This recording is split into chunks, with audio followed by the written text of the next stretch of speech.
Je voudrais donc, avant de commencer toute chose, remercier donc le Très-Haut qui nous a permis, mon épouse et moi, d'être là au milieu de nous.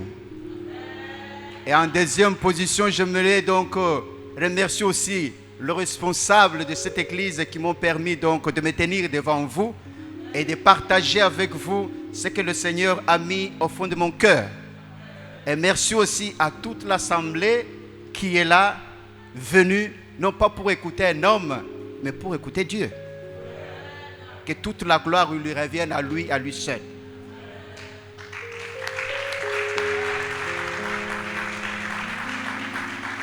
Alléluia.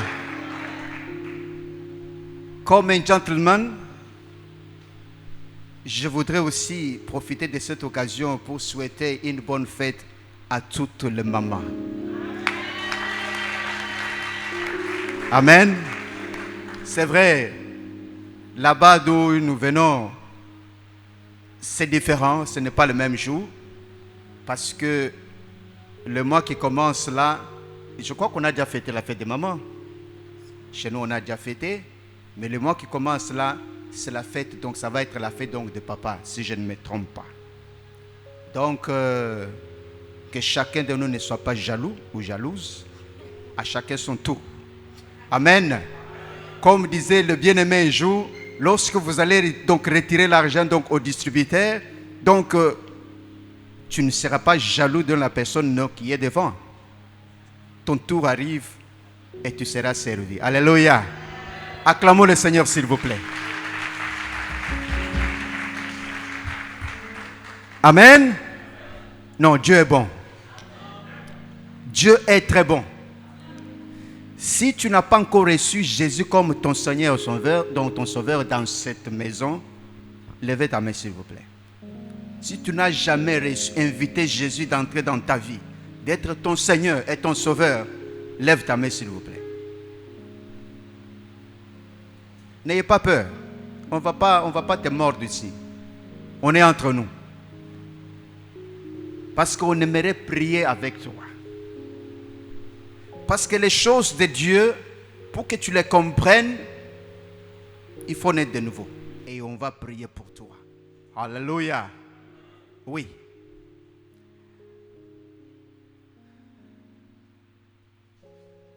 Bien-aimés, vous êtes prêts là?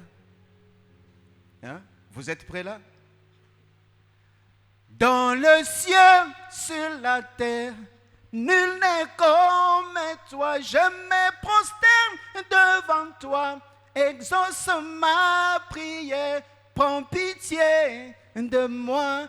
Exauce ma prière, car je n'ai que toi, oh mon Dieu.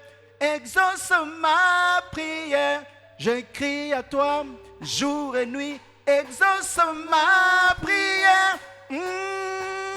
Seigneur, ne m'abandonne pas. On descend encore un peu. Dans le ciel, sur la terre, nul n'est comme toi. Je me prosterne devant toi. Exauce ma prière. Prends pitié de moi. Exauce ma prière, quand je ne que toi, oh papa. Exauce ma prière. Je crie à toi jour et nuit. Exauce ma prière. Seigneur, ne m'abandonne pas.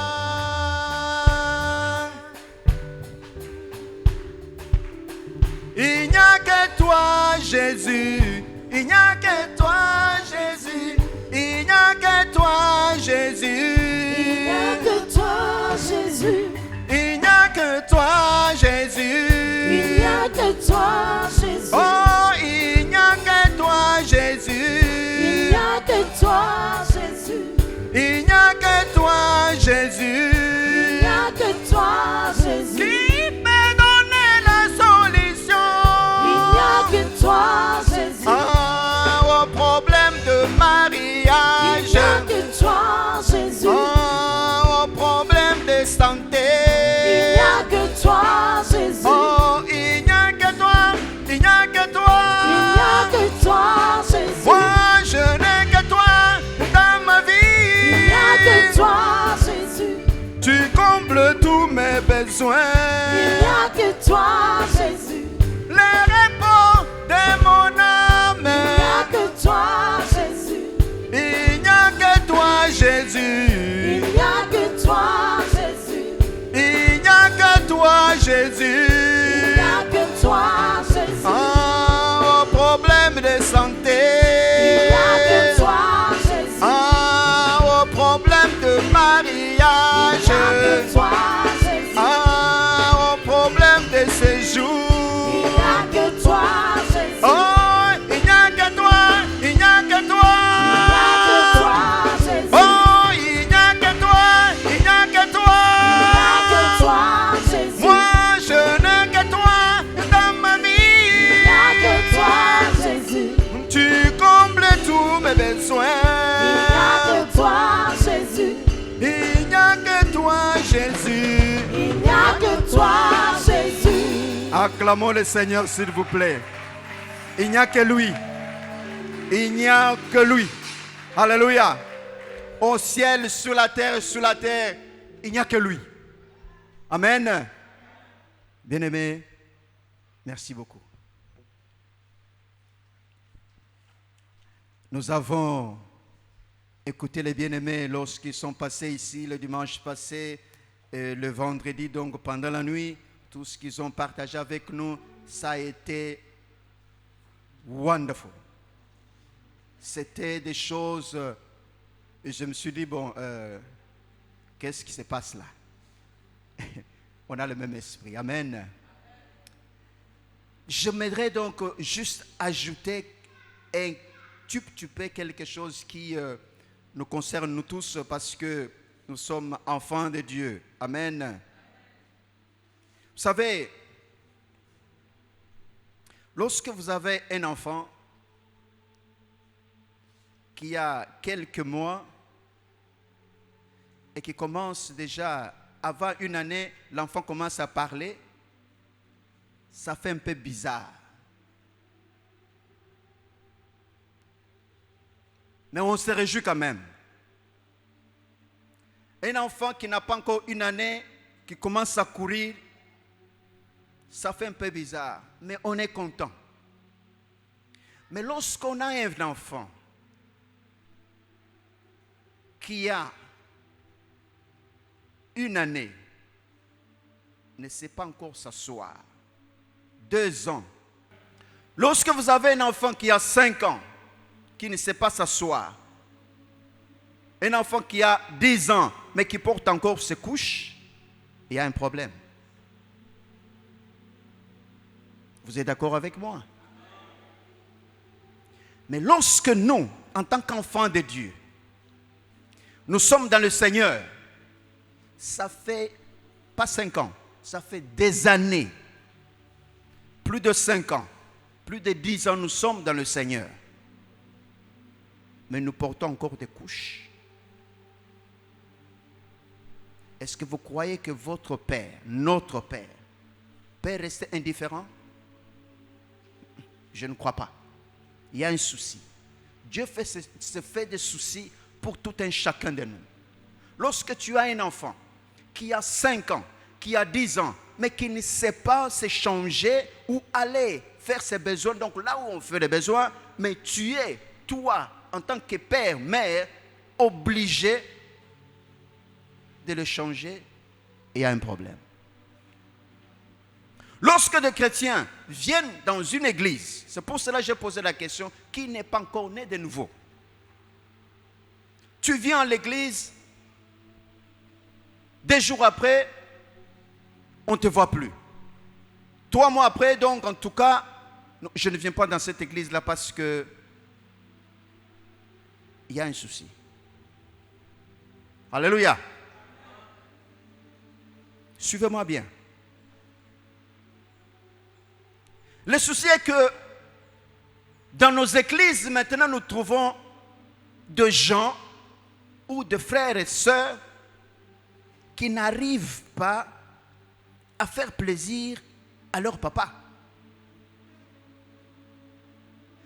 Et même lorsque ton enfant va à l'école, il revient, papa on m'a tapé, papa on m'a frappé, papa, mais un jour toi aussi tu vas dire donc à ton enfant, mais est-ce que tu n'as pas de main toi aussi pour donc te défendre?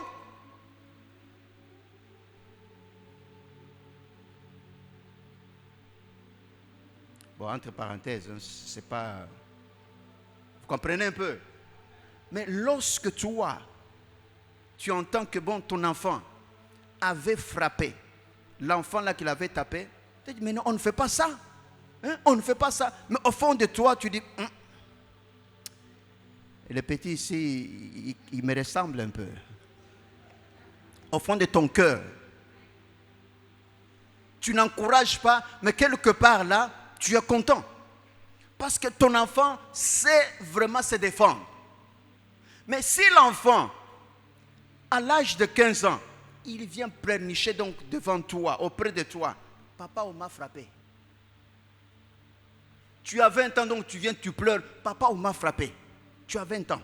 Je vous dis bien, je dis bien, tu as 20 ans. Il y a un problème.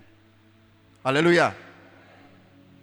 Est-ce que nous nous rendons compte de la façon dont nous, en tant qu'enfants de Dieu, nous nous comportons dans la maison de notre Père?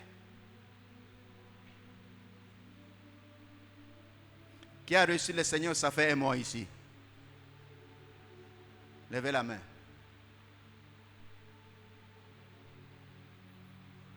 Oh, Blanche, vous faites un bon boulot. Hein? Donc, dans cette maison, il n'y a pas de bébé spirituel. Alléluia. Il n'y a pas de bébé spirituel dans cette église.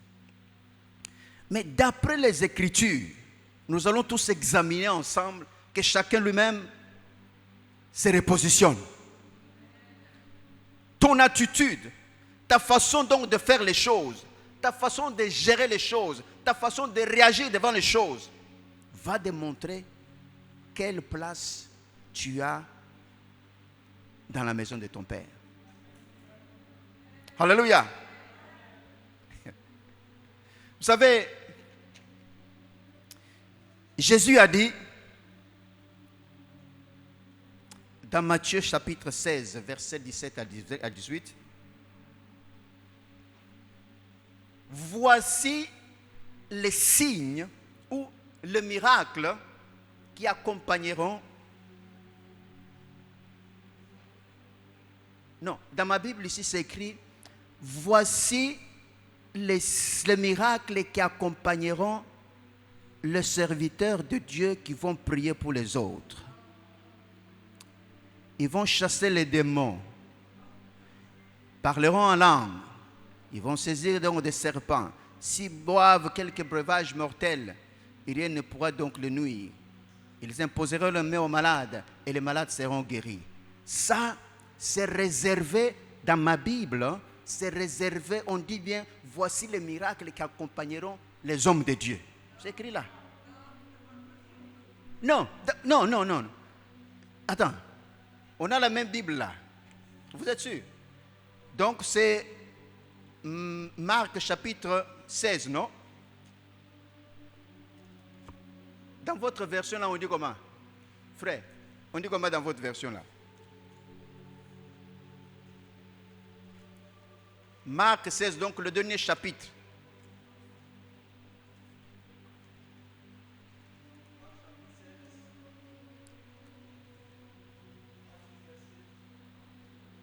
« 17.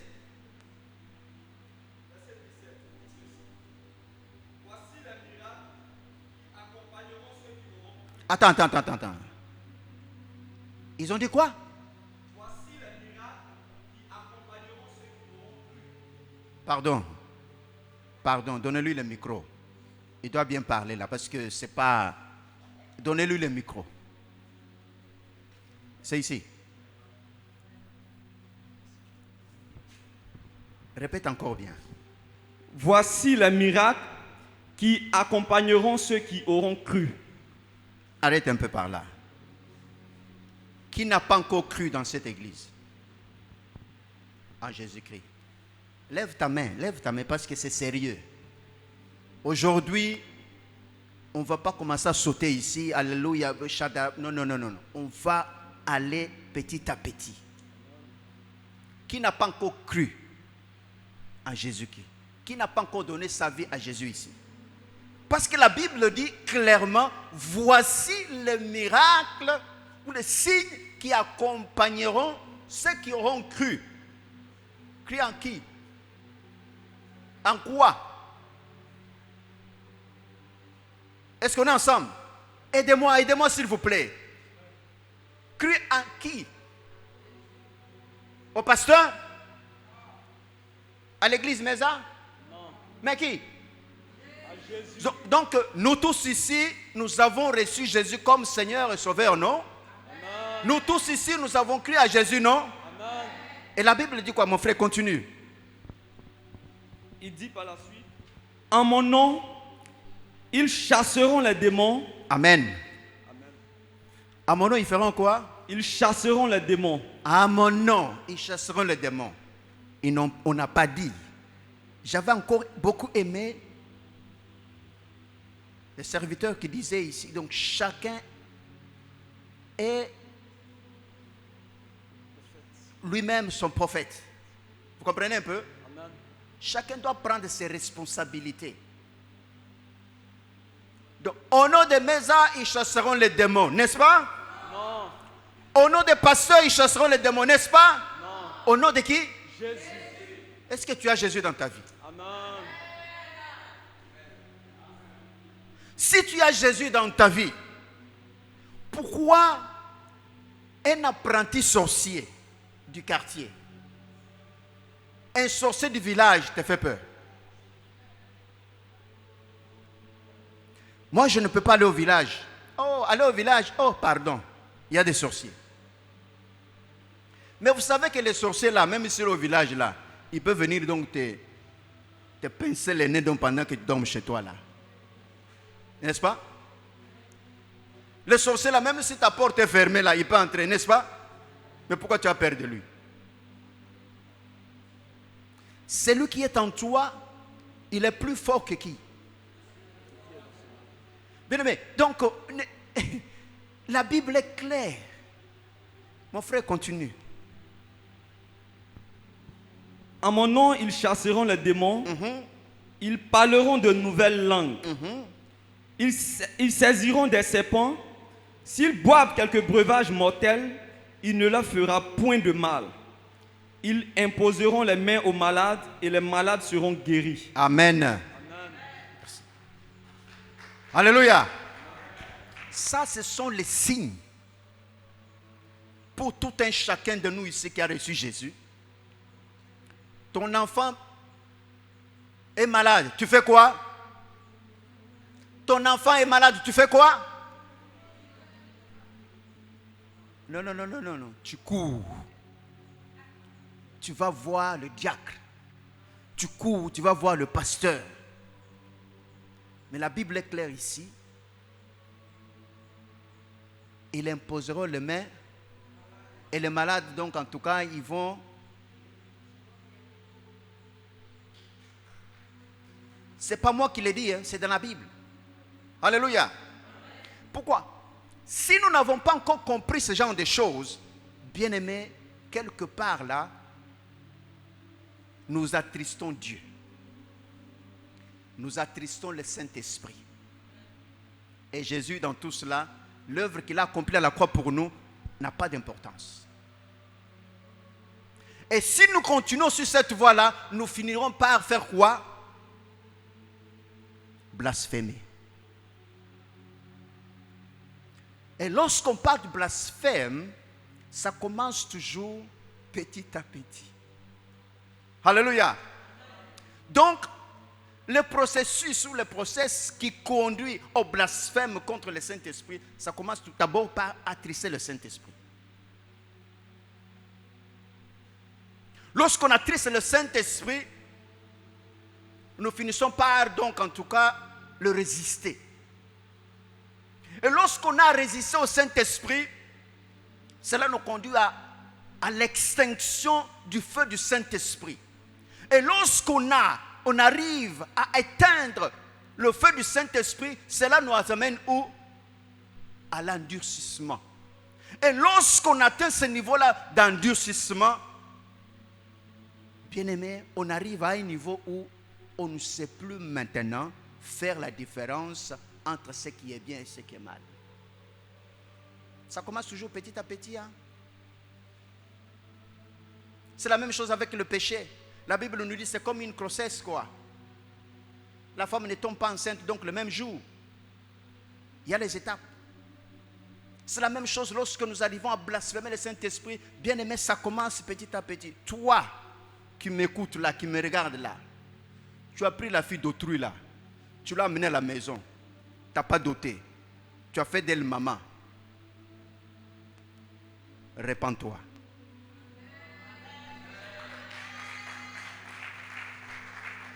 Alléluia.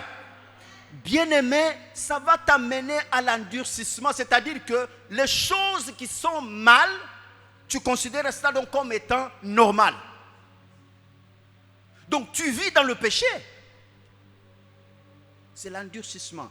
Et lorsque on dépasse cette étape d'endurcissement, bien-aimé, il n'y a pas de pardon. Parce que tu ne sais même pas te repentir toi-même. Tu ne sais même plus confesser tes propres péchés là. Tu vis dans le péché. Donc tu vis, tu es chrétien, mais tu vis avec la fille d'autrui. Toi, tu vis avec l'homme là que tu aimes. Parce que c'est lui qui... Ah, écoute, maman Josiane, elle aime ça. Hein? Non, bien-aimés, faisons la part des choses. Parce que la Bible nous dit ceci clairement. Dans Apocalypse. Ceux qui aiment, ceux qui pratiquent les mensonges et qui aiment les mensonges, ils n'ont pas droit d'entrer là-bas. Le mensonge, hein? On n'a pas dit l'impudicité, mais parce que vous trouvez que l'impudicité c'est grave. Ceux qui pratiquent les mensonges et ceux qui aiment le mensonge, ils n'ont pas droit d'entrer là-bas. Alléluia. Bien-aimés, faisons très attention. Parce que tout ce que nous avons entendu ici, en tout cas, le succès, la réussite, bien aimé, c'est bon. Nous lisons la Bible, c'est rempli donc de promesses. Est-ce que nous les vivons? J'aimerais un jour que je vienne ici, lorsque nous allons encore revenir ici, en tant que témoignage, vraiment donc il y a eu du succès. Vraiment il y a eu du progrès. Vraiment il y a ceci. Mais on prononce les choses, bien aimé, c'est comme l'eau qui tombe sur le dos du canard. Prenez donc un seau d'eau, jetez sur le dos du canard. Si vous allez voir, ce canard-là est mouillé. Il suffit tout simplement qu'il ouvre donc ses ailes comme ça, rien du tout. Et c'est la même chose que nous faisons à chaque fois que nous venons à l'église. Nous écoutons la parole de Dieu et puis cette parole-là donc ne produit pas de fait dans nos vies.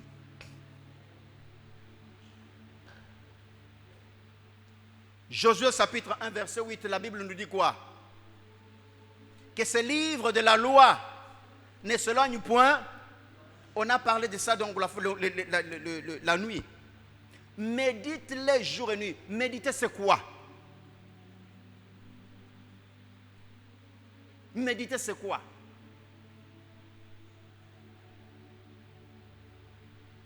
Donc lorsque tu lis, tu es en train donc de réfléchir, de raisonner, tu penses à ce que tu lis.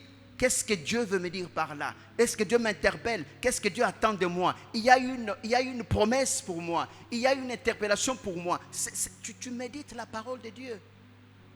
C'est alors que tu réussiras.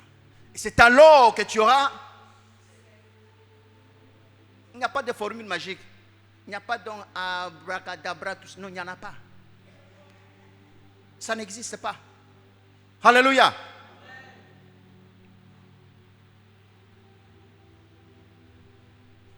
Vous comprendrez bien qu'aujourd'hui, notre thème, je veux parler donc de la maturité. Alléluia. Je vais parler de la maturité.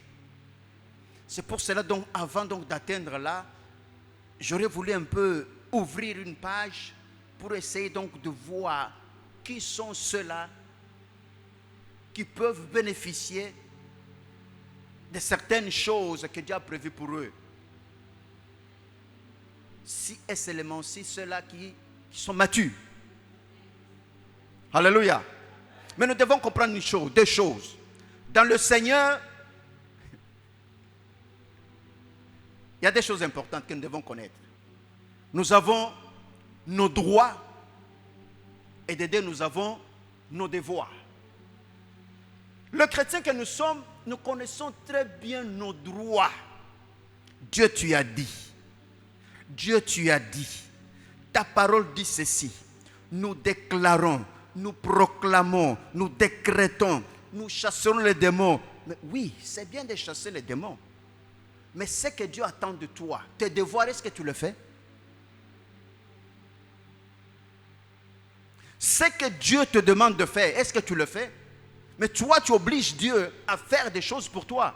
Mais ce qu'il attend de toi, tu le fais? Bien-aimés, nous vivons un temps dangereux. Faisons très attention, c'est dangereux. À l'époque, on nous a parlé dernièrement, donc en tout cas, les gens qui sont, le Corée, qui sont révoltés contre donc Moïse, qu'est-ce qui s'est passé? On les a engloutis. Il y a eu, à l'époque, donc dans l'Ancien Testament, lorsque Dieu s'est fâché, il y avait quelque chose qui se produisait. Vous connaissez bien le temps de déluge. Dieu agissait donc par le feu, la peste, ainsi de suite. Mais nous vivons une période maintenant de grâce. Mais est-ce que cela enlève la colère de Dieu? Non, non, non, non. Non. Au moins à l'époque, Dieu sanctionnait. Tic au tac. Mais maintenant, nous vivons sous la grâce. On se permet maintenant de faire n'importe quoi. Attention. Dieu t'attend au tournant. C'est grave. C'est comme le système, donc, là-bas. L'enfant va à l'école. Les parents ne sont pas derrière. Vous laissez l'enfant aller à l'école, il le fuit, il fait l'école buissonnière, ainsi de suite. On vous envoie des lettres, tu négliges. Les devoirs, l'enfant ne fait pas, tu négliges. Mais le jour où l'enfant maintenant va terminer ses études pour accéder à l'université, on fait maintenant rétrospective pour voir comment l'enfant a été depuis donc au maternel jusqu'à ce qu'il a fini, ainsi de suite. Il ne peut pas accéder là-bas. Alléluia. Dieu agit de la même façon. Tu arrives comme ça devant Dieu. C'est moi, bishop, archbishop. C'est moi le pasteur. C'est moi le diacre. C'est moi le chantre de l'Éternel. C'est moi. Dieu regarde comme ça. Et Jésus, ouvre un peu là-bas. Ton nom, c'est comment? Et moi, c'est bishop, archbishop. Non, je ne te connais pas. Je ne t'ai jamais connu. Frère, est-ce que là, il y a moyen pour toi donc de te repentir?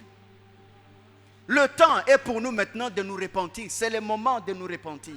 Chaque jour qui passe, Dieu nous donne toujours une possibilité, une occasion de repartir à zéro avec lui. Le souffle de vie qu'il te donne chaque jour, c'est une opportunité pour toi de saisir, pour pouvoir donc repartir à zéro avec lui. Mais si tu ne tiens pas compte de cela, si tu prends ça à la légère, tu seras donc surpris.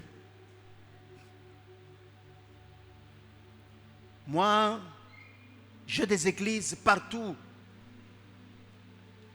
En Côte d'Ivoire, si tu pars au nord là-bas, c'est Korogo, c'est ça, non? J'ai une église là-bas. Même chez les musulmans, là, on me connaît. J'ai des églises là-bas. Tu vas au sud ici, donc j'ai des églises. Partout. À Ganoa ici, j'ai des églises. Tu vas chez les Bété, là, j'ai des églises. Tu vas donc, j'ai des églises. Mais j'ai évangélisé et je suis même allé au Burkina. Mali, donc l'Afrique francophone, on me connaît. Même aux États-Unis, j'ai des églises partout. Et je ne t'ai jamais connu. Toi, l'homme qui commettait l'iniquité, éloigne-toi de moi. Frère. Mais pourtant ici, donc, on fait des veillées de prière, on prie, en tout cas le bishop est parti. Oh, homme de Dieu, mais devant Dieu, zéro. Il y a une chose qui me dérange un peu, c'est-à-dire que lorsque je regarde le peuple de Dieu, comment nous vivons, comment le peuple de Dieu vit et comment certains serviteurs de Dieu vivent, c'est le jour et la nuit. Et c'est ça l'évangile. Et regardez Paul, il avait les églises partout. Mais comment était la vie de cet homme? Comment était la vie de cet homme, Paul? Paul pouvait être quelqu'un qui est assis comme ça. Il reçoit. Il avait le droit. Mais il ne pouvait pas. Il ne voulait pas. Mais l'Église, aujourd'hui, nous avons un peu tordu l'évangile. Bien-aimés, faisons très attention. Jésus revient bientôt. Oh, depuis que nous étions à l'école primaire, on nous dit toujours Jésus revient bientôt et maintenant tout ça c'est... N'oublie pas, devant Dieu, un jour c'est comme, et 1000 ans c'est comme, nous sommes peut-être donc dans quelques secondes. Faisons très attention. Alléluia. La maturité, au fait, c'est quoi? D'une façon générale, parce que nous avons la maturité spirituelle et la maturité physique. Et lorsque nous entrons dans la maturité physique, nous trouvons aussi qu'il y a la maturité donc émotionnelle, psychique, professionnelle, tout et tout. En Suisse, lorsque l'enfant termine l'école primaire pour accéder donc aux humanités, on appelle ce concours-là concours de maturité. Il a le diplôme de maturité. Alléluia. La maturité, en fait, c'est quoi? C'est une période de la vie caractérisée donc par le plein développement physique. Ça, je parle d'une façon physique, intellectuelle et affective. C'est-à-dire que c'est un état spirituel, un état donc dans un talent quelconque, quelqu'un qui chante, qui est parvenu donc à la plénitude de son développement. Quelqu'un qui a commencé à chanter, vous lui donnez donc chante do, le frère fait do, mais la personne va donc dans si, bon, on donne si là, lui il va donc dans la, donc on dit qu'il n'a pas l'oreille musicale. Puis à un moment donné, le frère commence pas, il capte, la personne commence à chanter. Il y a un changement, il y a une amélioration, il y a du progrès. Alléluia. Donc, c'est ça au fait. Donc, la maturité, au fait, c'est une croissance. Alléluia. C'est une croissance. Frère, tu vas un peu m'aider là en lisant 1 Corinthiens chapitre 13, verset 11. Qu'est-ce que la Bible nous dit?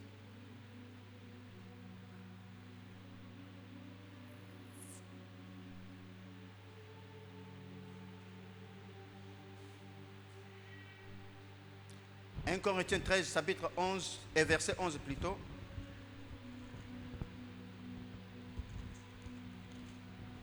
1 Corinthiens 13, verset 11. Oui. Lorsque j'étais enfant, je parlais comme un enfant. Je pensais comme un enfant. Je raisonnais comme un enfant. Oui. Lorsque je suis devenu homme, Oui. j'ai fait disparaître ce qui était de l'enfant. Merci. Lorsque j'étais enfant, je faisais tout comme un enfant. Alléluia. Amen. Je faisais tout comme un enfant. Même m'habiller comme un enfant. Manger comme un enfant. Parler comme un enfant. Mais lorsque je suis devenu homme, les choses d'enfance ont disparu. N'est-ce pas? Non. C'est pas ce que la Bible dit. Hein? Je fais quoi? Frère, lis encore cet endroit-là. Lorsque je suis devenu homme, je fais quoi? Lorsque je suis devenu homme, Oui.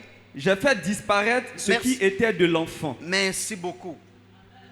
Tu dois faire disparaître les choses. Alléluia. Ceux qui sont en Christ sont devenus une nouvelle créature.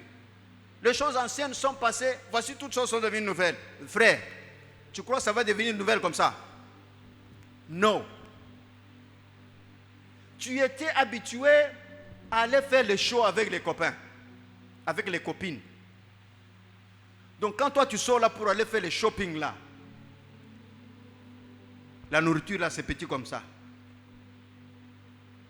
Tu ramènes poulet braisé là, avec à checker. Mais on te voit avec gros paquet comme ça. Ce sont donc des choses donc de maquillage, des perruques, des chaussures. Mais si tu ne sais pas faire un effort de faire disparaître ce genre de choses, te soustraire donc de copinage, te soustraire donc de ne pas aller dans des boîtes de nuit, te soustraire tous, bien aimé, ça ne va pas changer. Tu vas commencer à trouver les excuses du genre, je vais les évangéliser. On avait un frère comme ça, il travaillait, il était DJ, donc faisait la musique. Alors il continue toujours à fréquenter ses amis là. Mais frère, qu'est-ce que tu fais avec eux? Je suis en train de les évangéliser. Même la nuit là, toi tu veux passer donc toute la nuit avec eux. Dans des boîtes là, tu rentres. Tu faisais quoi? J'étais en train de leur parler de Dieu. Non. Non. Même lorsqu'on nous dit, ils saisiront les serpents. Oh, ils boiront donc en tout cas le quoi? Le breuvage mortel. Et toi tu te dis, parce que j'ai Jésus là, Cobra arrive là, Vipère arrive là, Mamba arrive là. Toi tu dis donc, au nom de Jésus, il ne faut pas tenter Dieu. Hein? Non. Ce sont des choses qui accompagnent les gens. Regardez Paul. Ils ont fait naufrage quelque part. Il faisait froid. Ils commençaient à ramasser un peu donc pour se réchauffer. Donc en prenant donc les herbes là, le vipère est sorti. Il a mordu Paul. Qu'est-ce qui s'est passé? Les gens commençaient à avoir peur. Il a tout simplement amené le serpent, donc là secoué dans le feu, il est tombé. Les gens s'attendaient à ce qu'il tombe, à ce qu'il meure. Non. Ce sont des choses qui arrivent aux serviteurs pendant leur ministère. Toi, tu es là, on t'invite quelque part, ou tu vas quelque part avec les amis, on te met du poison là-dedans. Tu ne le sais pas. Mais on te dit qu'on a mis le poison là, de dire au nom de Jésus, moi je suis chrétien. Voici les signes. Prêt.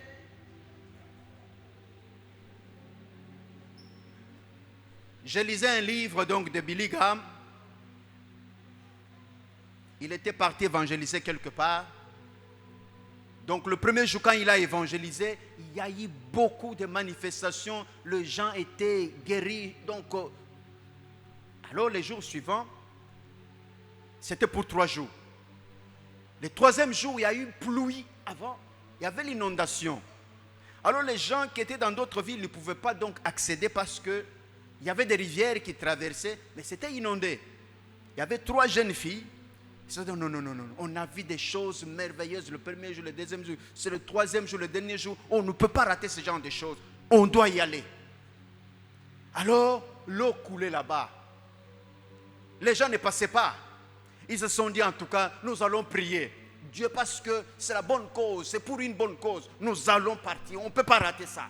Ils se sont attrapés la main, ils ont prié le Seigneur. Ils sont entrés dans l'eau. Bien-aimés, on a retrouvé leur corps quelque part. Mort. Non. Si Dieu ne te dit pas de faire quelque chose, il ne faut pas le faire. Mais si Dieu est avec toi et qu'on veut te faire du mal, tu ne le sais pas, Dieu intervient. Alléluia. Dieu intervient. Dans un pays communiste à l'époque, un évangéliste était là avec sa famille. On a interdit donc de parler de Jésus. Mais cet homme-là, il parlait de Jésus. On est parti l'accuser. On a creusé un trou là. Toi, on t'a interdit donc de prêcher Jésus. Tu n'écoutes pas. Le monsieur dedans avec sa femme et les enfants. On va vous enterrer vivant. Si vous renoncez à votre Jésus là, on vous laisse la vie. On commence. La terre arrive ici. Le monsieur donc essaie de parler, la femme cogne le monsieur de chut, tais-toi.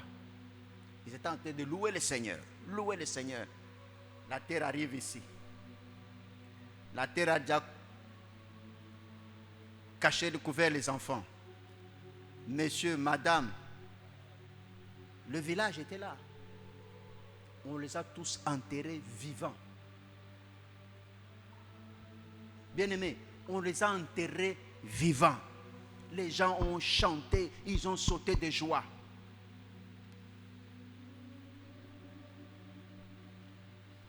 Quelques mois plus tard, même pas une année plus tard, les villages tout entiers, ils se sont tous convertis. Ils se sont tous convertis. Mais les gens se disaient, mais ce n'est pas possible. C'est quel Dieu-là que ces gens-là aiment jusqu'à mourir comme ça? Ce n'est pas possible.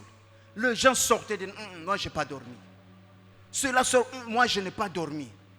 Les gens donc murmuraient donc eux-mêmes à tel point que si moi je parle, on va aussi donc me tuer.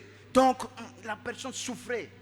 Les gens commençaient maintenant à se parler. Vraiment donc je n'arrive pas à dormir.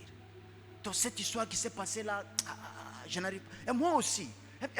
Moi aussi. Donc pour finir, ils se sont tous repentis. C'est quel livre que ce monsieur-là lisait? Il appelle ce livre-là donc la Bible. Ils sont partis trouver la Bible. Ils ont commencé à lire la Bible. Ils se sont tous convertis. Bien-aimés, parce que cet homme a été envoyé par Dieu.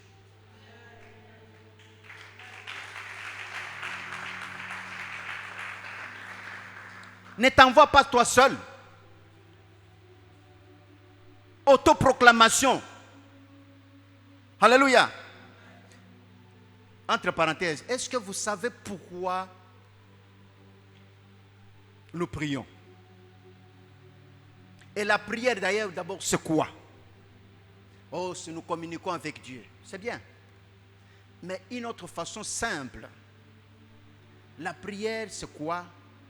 La prière, c'est une lettre que nous écrivons, nous adressons à Dieu, nous signons en bas là-bas. Nous donnons notre demande à Dieu. Dieu agrée, il répond, il paraphrase.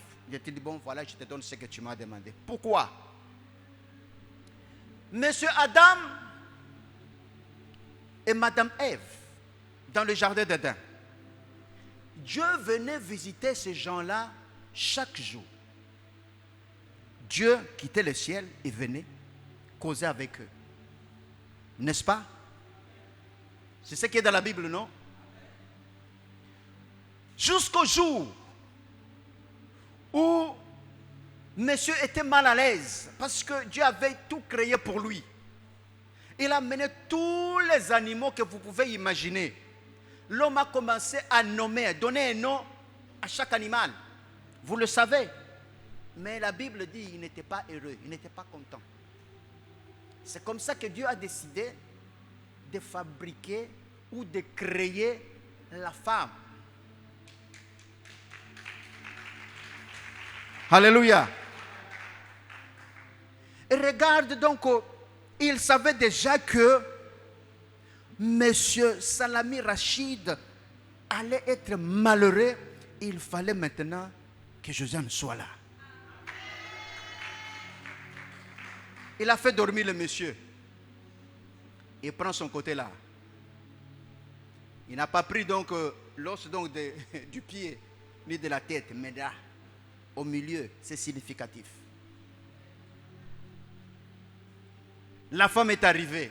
Lorsque le monsieur s'est réveillé, il a dit, cette fois-ci, voici l'os de la chair de, on l'appellera. Il était content. Vous voyez, non? Il était content. Dieu leur a donné donc des instructions. Il ne faut pas faire ceci. D'accord. Monsieur, madame, ils étaient... Ils allaient staffer. Ils allaient à Bassam. ils allaient donc à Sini, ils allaient à Jacquesville, ils voyageaient, ils allaient partout. Comme moi et madame. On va partout. Il est devenu comme... bon, moi, je n'ai pas de sac à main. Hein. Bon, voilà. Mais les jours où ils ont fait ce que Dieu leur avait demandé de ne pas faire, qu'est-ce qui s'est passé? Dieu appelle monsieur Adam. Qu'est-ce qui se passe? Qu'est-ce que tu as fait? La réponse de monsieur était quoi? Ça veut dire quoi? Donc Adam disait à Dieu, tout simplement, d'une façon un peu terre à terre, vieux père, quand on était là, toi et moi, est-ce qu'il y avait problème? Est-ce qu'il y avait drap? Non. Toi et moi, on se connaît. On était ensemble, il n'y avait pas de problème. Mais c'est quand tu as fait venir la personne là que les problèmes ont commencé. Et d'ailleurs, est-ce que moi, Adam, je t'avais demandé femme? Alléluia. Mais parce que c'est la femme que tu as mis. Donc c'est pour dire que ce n'était pas mon choix. Je ne t'avais pas demandé la femme. C'est toi, dans ton chef, tu as décidé de me donner cette femme. Regardez maintenant les problèmes. Alors ne me pose pas de questions pour dire, qu'est-ce que je fais? C'est la dame là que tu as mis à mes côtés. Dieu a dit, ah, madame, qu'est-ce qui s'est passé? La dame aussi, ah non, c'est pas moi, oh. C'est serpent. Serpent. Mais c'est la réponse du monsieur qui a fait changer les donnes. La Bible nous dit, lorsque vous lisez la Bible, je crois à partir du verset 4, chapitre 4, on commençait maintenant à dire qu'on commençait maintenant à invoquer Dieu. On commençait maintenant à prier. Donc, c'est-à-dire que Dieu a compris, c'est vrai, il ne m'a pas demandé la femme. Moi, j'avais jugé bon de lui faire plaisir, de lui donner la femme. Et d'ailleurs, il était content. Maintenant, au cas de problème, je ne suis pas dedans. Mais maintenant, quand tu fais la prière et que tu demandes femme, lorsque les problèmes viendront, tu ne vas pas maintenant dire, en tout cas, Dieu, ce n'est pas moi. Dieu va faire sortir donc ta demande. Il va dire, qu'est-ce que tu as écrit là? Qu'est-ce que tu m'as demandé? Ce n'est pas la femme que tu m'as demandé. Voilà la raison donc de la prière. Pourquoi? Parce que Dieu peut nous donner tout, même si nous ne prions pas. La Bible nous dit ceci. De loin, il sait lire nos pensées, n'est-ce pas? Avant qu'un mot soit sur notre langue, donc Dieu sait déjà donc de quoi nous allons. Mais pourquoi il nous dit donc de prier? Alléluia. Comme nous sommes tous là, Dieu sait lire les pensées de tout un chacun de nous. Dieu voit ce qui est caché au fond de nos cœurs. Mais pourquoi il te dit, il demande prier? Et il dit même prier sans cesse. Il dit jusque-là, vous n'avez pas encore prié. Priez. Tout ce que vous demanderez à mon nom, c'est Jésus qui le dit. Mon Père vous donnera. Mais pourtant, Dieu connaît tes besoins. Il pouvait tout simplement... mon fils, là, il a besoin de... Ah, Michael, vas-y. Ah, Père, merci. Ça pouvait être simple. Mais c'est à cause de notre incrédulité. Nous ne savons pas gérer et traiter, entretenir les choses que Dieu nous donne. Nous prenons ça à la légère. Désormais, si tu ne demandes pas, Dieu va même insister pour voir est-ce que c'est ce que tu veux. Pour que tu ne tournes pas, donc tu changes d'avis pour dire en tout cas, oh non. Parce que les jours où tu vas commencer à désister, n'est-ce pas la femme que tu m'avais demandé? N'est-ce pas l'homme que tu m'avais demandé? Nous avons une sœur là-bas en Angleterre. Elle est baoulée. Baoulée, excusez-moi. Hein? elle aime bien son Seigneur. Et bon, on dit Baoulé aime blanc. Bon, je sais pas.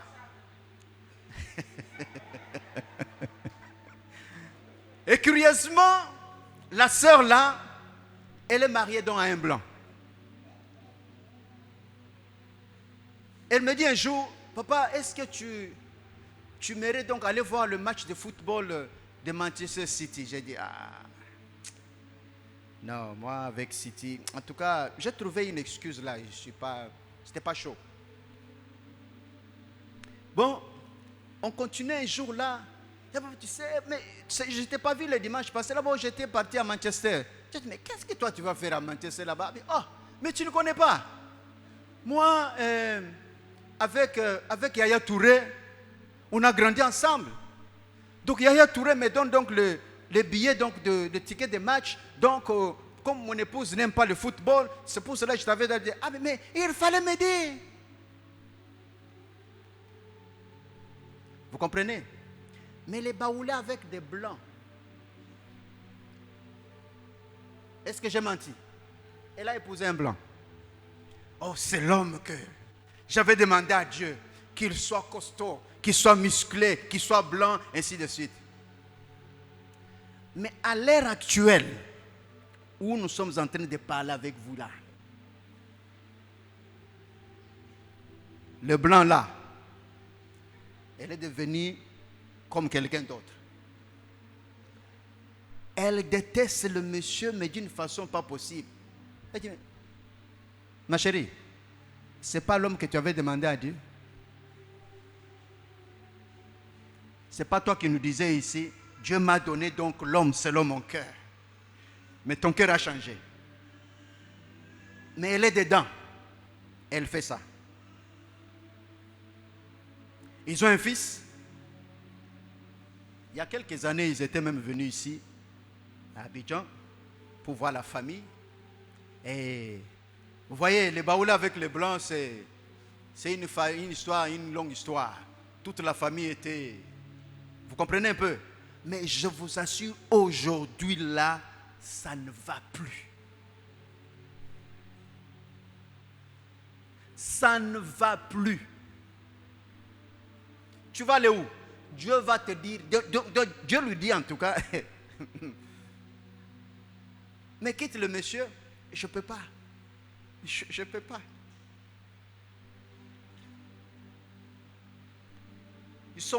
Ils vivent dans la même maison, mais ils ne sont pas ensemble.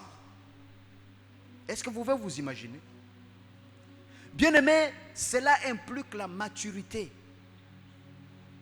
Cela implique la maturité. Parce que la maturité, en fait, c'est quoi? Donc, sur le plan spirituel, ce que nous devons croître. Alléluia. Nous devons, dans la parole, nous devons arriver à discerner les choses. Prendre nos responsabilités. Discerner qu'est-ce qui est bien, qu'est-ce qui n'est pas bien. Vous comprenez un peu? La maturité nous pousse vraiment à nous accrocher à Dieu, à être constamment dans la présence de Dieu. Mais cet homme, et cette femme plutôt, elle est arrivée à un moment donné où c'est seulement pour l'enfant que je suis là. Je ne peux pas laisser mon enfant comme ça. L'enfant a 7 ans, un petit garçon, bon mignon, hein? Je ne peux pas laisser mon fils.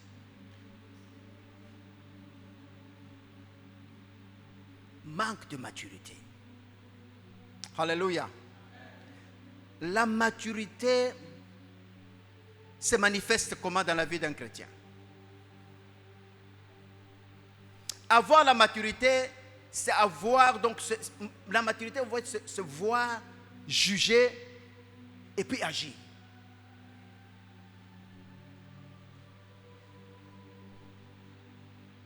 Hein?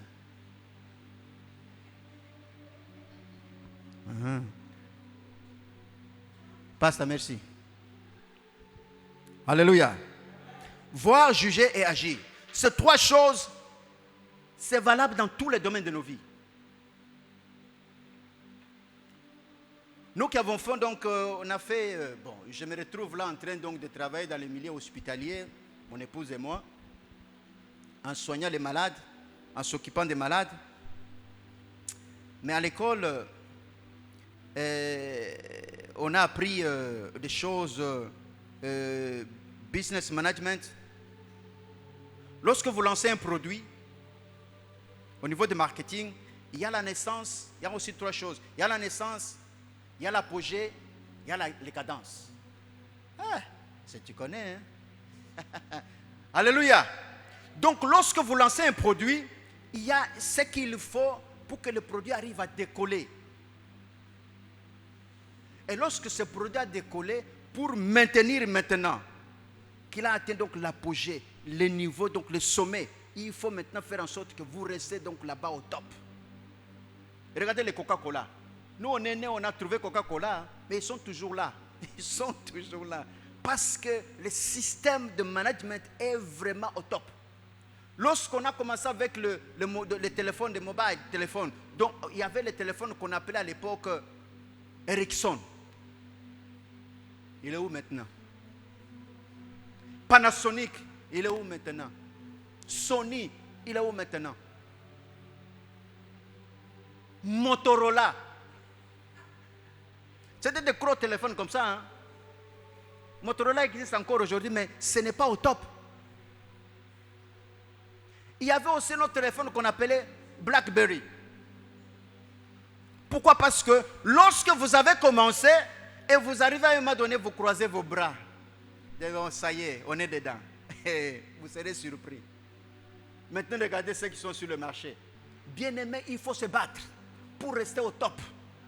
Bien-aimé, il faut se battre pour sa foi. La Bible dit que c'est ceux-là qui vont tout simplement croire en Jésus qui iront au ciel. Non. C'est ceux-là qui vont persévérer jusqu'au bout.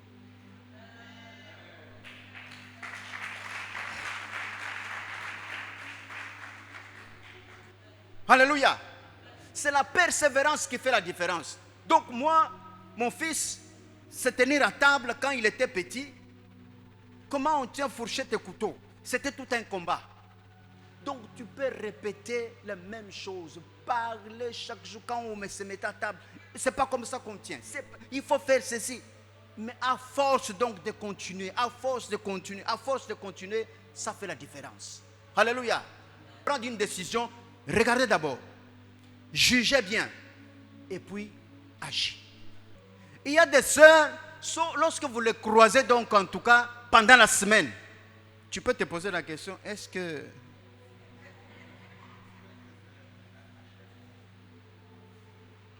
il te dit, ah, bonjour pasteur, ah, ma sœur, ça va? Donc tu ne demandes même pas les noms, quoi.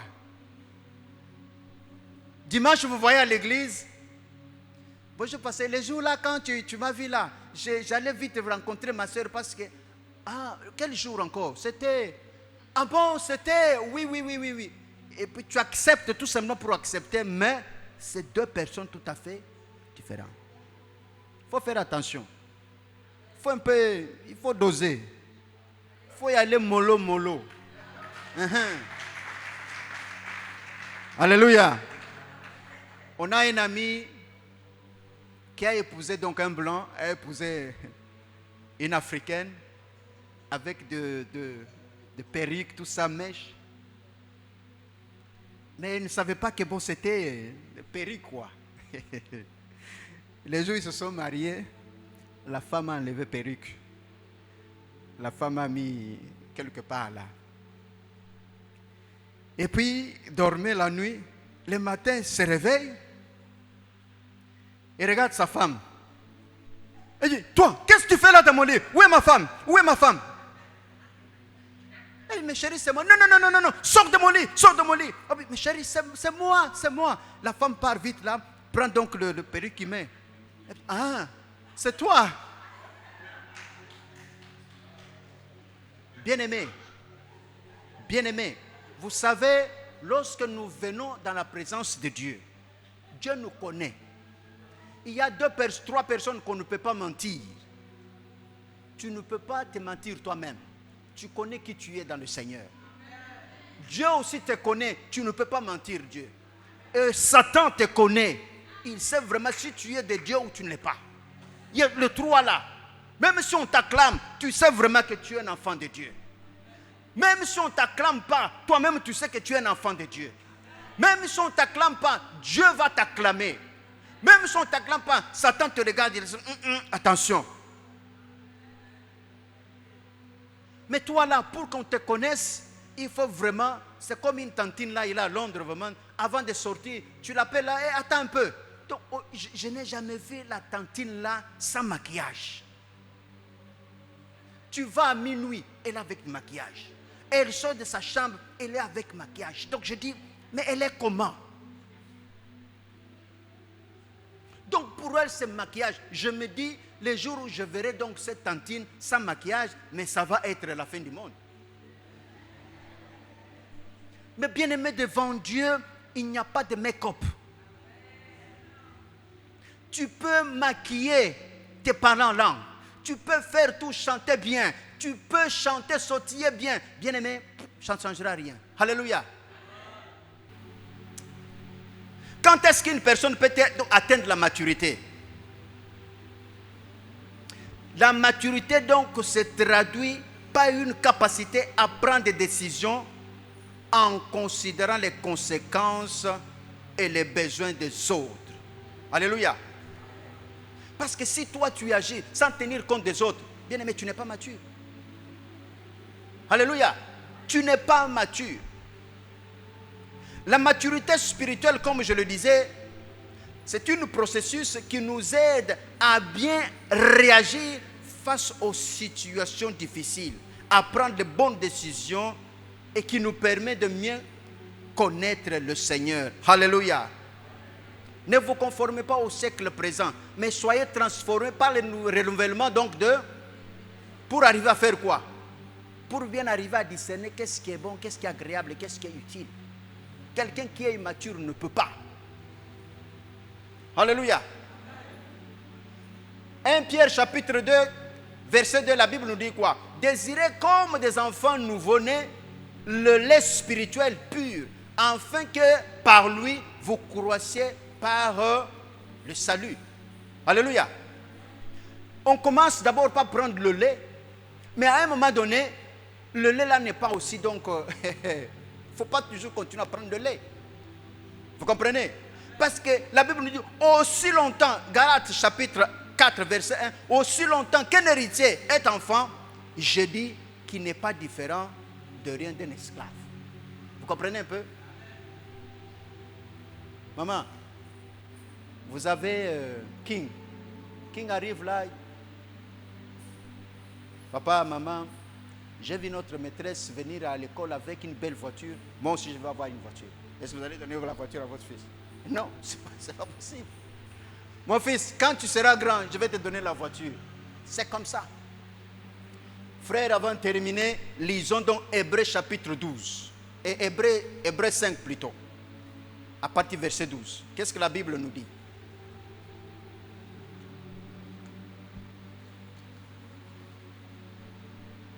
Hébreux 5, verset 12.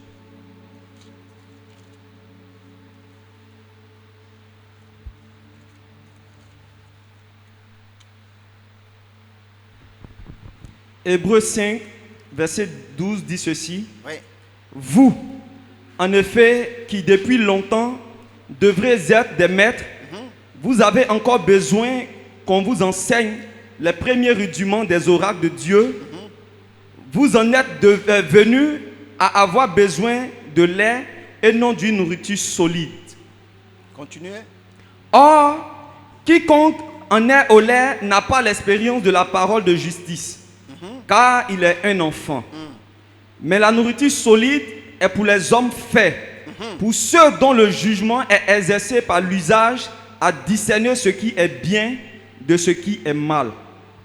Alléluia.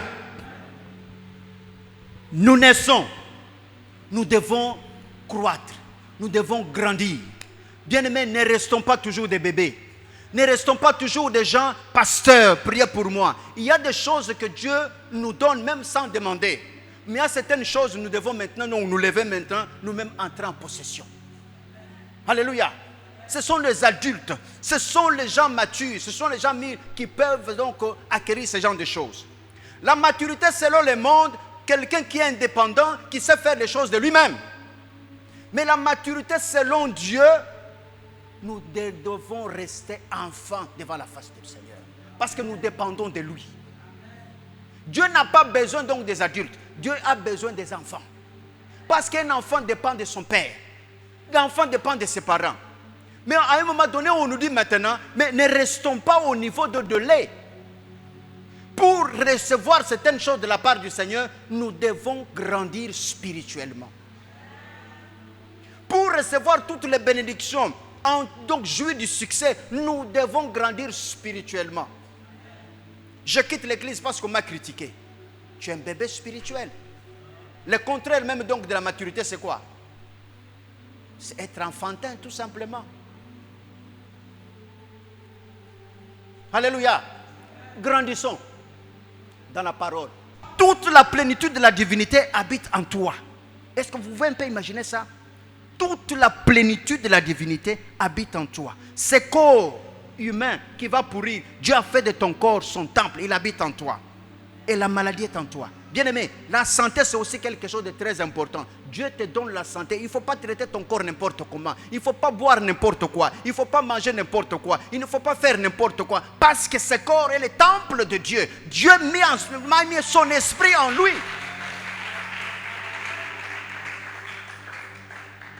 Arrêtez de tout le temps nous plaindre. Oh, dans cette église-là. Oh, mais toi, comme disait donc Kennedy, ne dis pas toujours, qu'est-ce que je peux faire?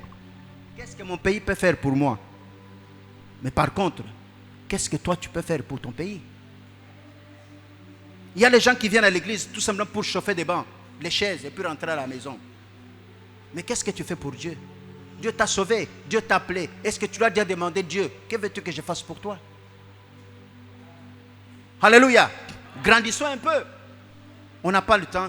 Bien-aimé, j'aimerais que l'autre, lorsque le Dieu des cieux nous donnera encore l'occasion, que je puisse trouver des hommes et des femmes matures. Que Dieu nous bénisse. Alléluia.